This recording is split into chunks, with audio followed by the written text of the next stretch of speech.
O livro de Josué. Vamos relembrar a história até aqui. Deus escolhe Abraão e então sua família se torna o povo de Israel e são escravizados no Egito. Através de Moisés, Deus resgata Israel, faz uma aliança com eles no Monte Sinai e os guia no deserto. Israel acampa do lado de fora da terra prometida e Moisés os chama a obedecer a aliança de Deus para que eles mostrem a todas as outras nações quem Deus é. O livro de Josué começa logo depois da morte de Moisés, e Israel estava pronto para entrar na terra. A história é estruturada com 4 movimentos principais. Primeiro, Josué guia Israel para dentro da terra prometida, e uma vez que estão ali, eles conhecem toda a hostilidade dos cananeus e se envolvem em batalhas.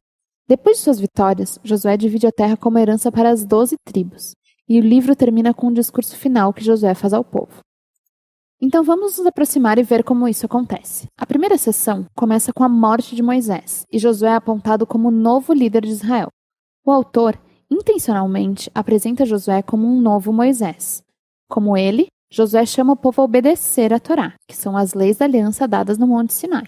Então manda espiões para dentro da terra, assim como Moisés fez nos capítulos 13 e 14 de Números.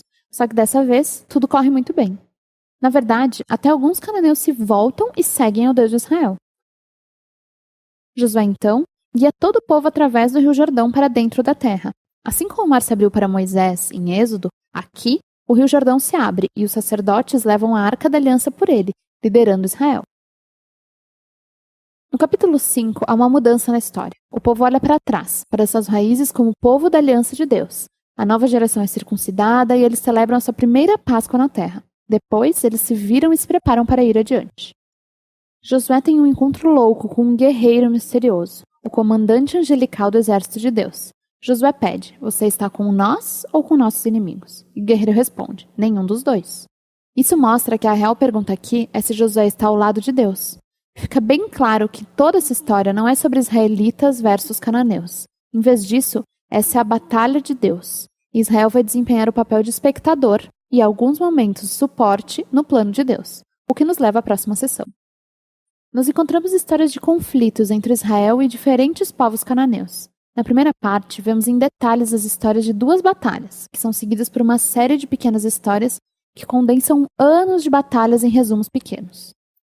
As primeiras 2 batalhas são contra Jericó e Ai, e elas oferecem retratos contrastantes da fidelidade de Deus versus o fracasso de Israel. Em Jericó, Israel tem uma abordagem completamente passiva. Eles deixam a presença de Deus na arca guiá-los ao redor da cidade durante 6 dias. E assim como Raabe se voltou para Deus de Israel, o povo de Jericó tem a chance de fazer o mesmo, mas eles não fazem. E no 7º dia, os sacerdotes sopram a trombeta e as muralhas caem, levando Israel à vitória.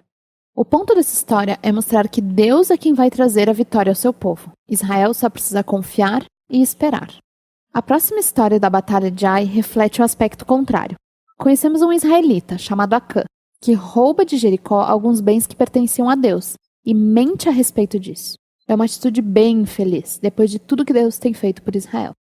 Então Israel vai para a batalha na cidade de Ai e é completamente derrotado. E só depois de um arrependimento humilde e uma atitude severa com o pecado de Acã que Israel tem a vitória. Essas 2 histórias são destacadas à frente para ressaltar um ponto importante. Se Israel vai herdar a terra, eles devem ser obedientes e confiar nas ordens de Deus. Eles não vão ter um tratamento especial. E a segunda parte desta sessão começa com os gibeonitas, um grupo cananeu. Eles fazem exatamente como Raabe, se voltam para seguir ao Deus de Israel e estabelecem paz com eles. É um contraste com vários outros reis cananeus que começam a fazer alianças e pretendem destruir o povo de Deus. Israel se envolve em batalhas e ganha suas terras. E essa sessão termina com uma lista resumida de todas as vitórias conquistadas por Moisés e depois por Josué. Agora vamos parar um segundo, porque é provável que essas histórias e a violência que há nelas incomodem você. E se você é um seguidor de Jesus, você é obrigado a pensar: mas Jesus não disse para amar seus inimigos? Por que Deus está declarando guerra aqui? E primeiro de tudo, por que os cananeus? As principais razões, na verdade, são dadas mais cedo na história bíblica. A cultura dos cananeus se tornou extremamente corrupta moralmente, especialmente quando se trata de sexo. Veja lá em Levítico capítulo 18. E além disso, eles praticam descontroladamente o sacrifício de crianças. Confira Deuteronômio capítulo 12. E Deus não quer essas práticas influenciando Israel. Os cananeus devem ir embora. O que nos leva à segunda questão. Deus realmente ordenou a destruição de todos os cananeus, como um genocídio? À primeira vista, você olha para as frases usadas nessas histórias. Eles os destruíram totalmente, eles não deixaram nenhum sobrevivente nem nada que respirasse. Mas quando você olha uma segunda vez, mais de perto, você percebe que essas frases são claramente hipérboles e não são literais. Volte lá para a ordem original sobre os cananeus em Deuteronômio capítulo 7. Israel é instruído primeiro a expulsar os cananeus e depois a os destruir completamente. Isso é seguido por ordens para não casarem com eles ou fazerem negócios com eles.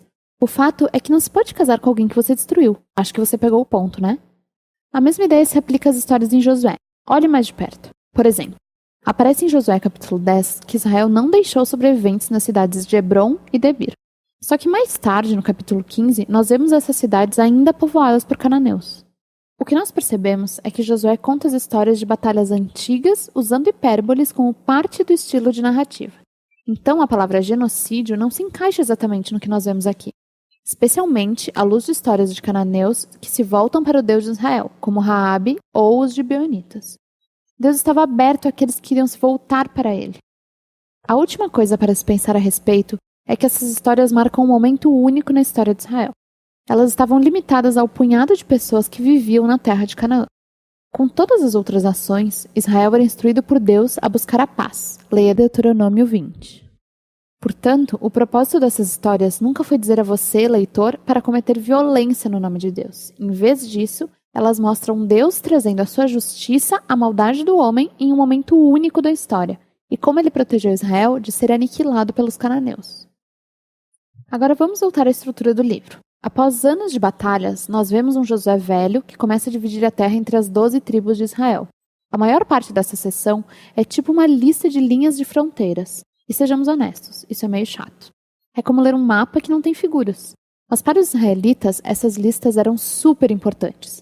Esse era o cumprimento das antigas promessas de Deus a Abraão, de que seus descendentes iriam herdar a terra prometida.